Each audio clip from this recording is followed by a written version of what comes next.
ürəkdən çat verən qırılan ürək yenidən başqasını sevərmiş demə.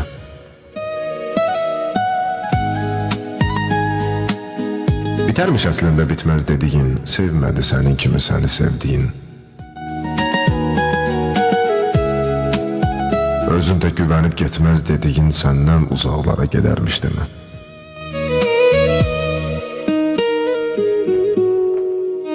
Fərq etmir onun üçün gəldi gəlmədi.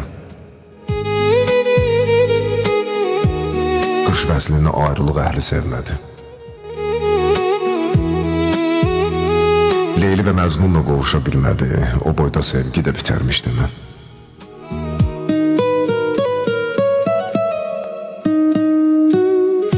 Yaydı dərdlərimi sirdaş dediyim, özümə ən yaxın yoldaş dediyim, abi bağrıma basaraq qardaş dediyim, mənə də xəyanət edərmiş demə. Biz neçə gecəni gecəyə qataq, de neçə ağacı tərk edər yarpaq. Göyləri buladlar, günəşi torpaq, sahili dənizlər sevərmiş demə. Həyatda onunla nəfəs